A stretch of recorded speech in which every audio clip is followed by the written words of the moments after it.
जनतेच्या हक्काचा आवाज, सत्ता व्यवस्थेचे प्रश्न थेट तुमच्यापर्यंत. बोल बिनधास्त, चर्चा तर होणारच. इचलकरंजी महानगरपालिका निवडणूक 2026. नमस्कार, जनतेचा अधिकार नमाज जाणीव हक्काची या न्यूज चॅनलमध्ये मी वंदना आपले स्वागत करीत आहे. बोल बिनधास्त महानगरपालिका 2026 या निवडणुकीच्या महाचर्चा तर होणारच. या निवडणुकीच्या चर्चेसाठी आज आपल्या सोबत आहेत अभिजित लोले दादा. तर आपण त्यांच्याकडून जाणून घेणार आहोत की त्यांचा जो प्रवास आहे आणि निवडणुकीमध्ये ते कशा पद्धतीने कार्य करणार आहेत त्याचा एक छोटासा आढावा. तर सर्वात प्रथम दादा, या चॅनलमध्ये आपलं स्वागत आहे. नमस्कार. तर अभिजित दादा, तुम्ही जी उद्धव बाळासाहेब ठाकरे यांच्या गटातून ही निवडणूक लढत आहात, तर त्याबद्दलचा तुमचा मानस काय आहे?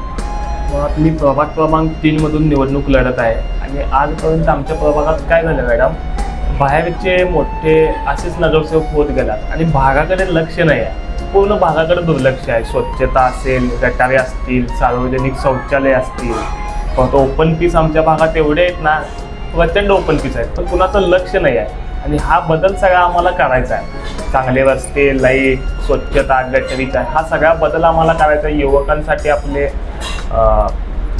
जिम असेल किंवा वाचनालय असतील, स्टडी रूम असेल, हे सगळे आम्हाला करायचं आहे. हे ध्येय ठेवून आम्ही ही निवडणूक लढत आहे.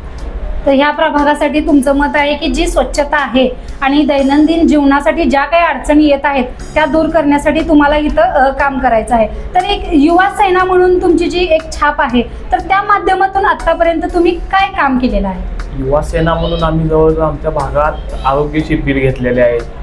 मोफत डोळे तपासणी शिबिर असतील, आत्ताच आपली नवीन आलेली योजना मुख्यमंत्री लाडकी बहीण योजना, हे जे आम्ही जवळजवळ 400 ते 450 महिलांना मोफत फॉर्म भरून दिलेले आहेत. त्यानंतर त्याच्या KYC जवळ 250 ते 300 महिलांना KYC करून दिलेले आहेत. असे आपलं भरपूर कार्यक्रम असतात महिलांसाठी. होम मिनिस्टरचा कार्यक्रम असेल, गणेशोत्सव काळात आपल्या घरगुती गणपती सजावटींचा कार्यक्रम असतील, पण लोकांच्या काही अडचणी असेल, आम्ही तिथं हजर होऊन जी काय आमच्याकडून मदत होईल ती करतोय. आणि समाजकार्यात मी माझ्या वयाच्या 17 वयापासून समाजकार्यातच आहे आणि मला समाजकार्याची आवडच आहे.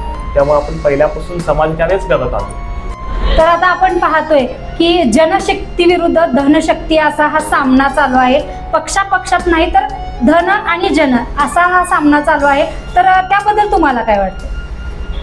इलेक्शन हे जनशक्ती आणि धनशक्ती ह्याच्या विरोधातच होत आहे. आमच्या प्रभागात देखील तीच कंडिशन आहे. जनशक्ती विरुद्ध धनशक्तीच आहे, पण आम्ही जनशक्तीच्या उमेदवाराने त्यांच्या ताकदीवर ह्या इलेक्शनला उतरवलं आहे आणि जनशक्तीच ह्याच्यात विजय होईल. मी देखील सर्वसामान्य कुटुंबातलाच आहे. माझ्या मागे देखील कुठले राजकीय पाठबळ नाही किंवा माझ्या मागे देखील राजकीय वारसा नाही आहे.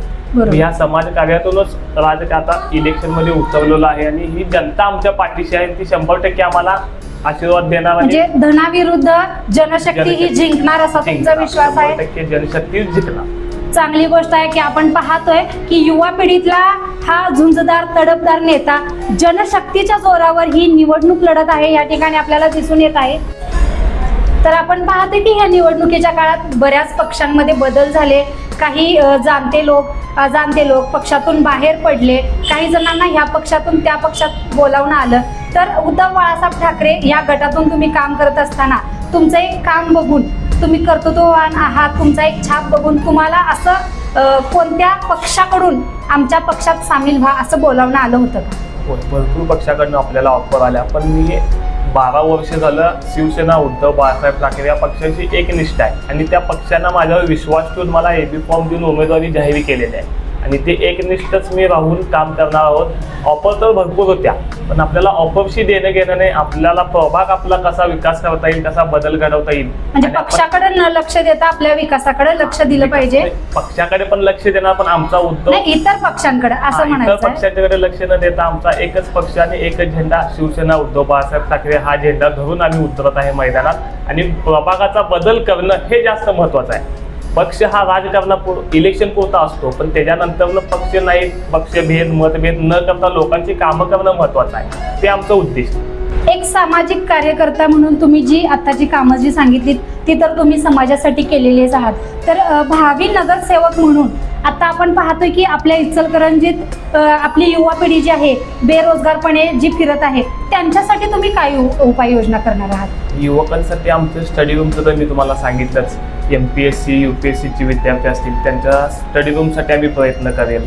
परत आपल्या आता पोलीस भरतीचे जे युवक आहेत ते त्यांच्या सरावासाठी इकडं कोरुची म्हणा किंवा राजाराम स्टेडियम किंवा आपल्या गावाच्या बाहेर जातात, त्यांच्यासाठी व्यायामशाळा असेल, कोणते मैदान असतील, या सगळ्या उपाययोजना आम्ही करू शकतो. म्हणजे जेणेकरून तुमची अशी अपेक्षा आहे की भावी नगरसेवक म्हणून किंवा नगरसेवक झाल्यानंतर आपल्या इचलकरंजीतल्या मुलांनी स्पर्धा परीक्षेसाठी उतरावं यासाठी तुमचा प्रयत्न असणार आहे. हो, 100%. कॅमेरामॅन सचिन खोंद्रेसह मी वंदना कोरे. जनतेचा अधिकारनामा जाणीव हक्काची या न्यूज चॅनलला लाईक, शेअर, सबस्क्राईब करण्यास विसरू नका व सदैव रहा अपडेट. जनतेचा अधिकारनामा जाणीव हक्काची या न्यूज चॅनलमध्ये जनतेच्या हक्काचा आवाज. सत्ता व्यवस्थेचे प्रश्न थेट तुमच्यापर्यंत. जाहिराती आणि बातमीसाठी आजच 70 57 87 98 02 शी संपर्क साधावा.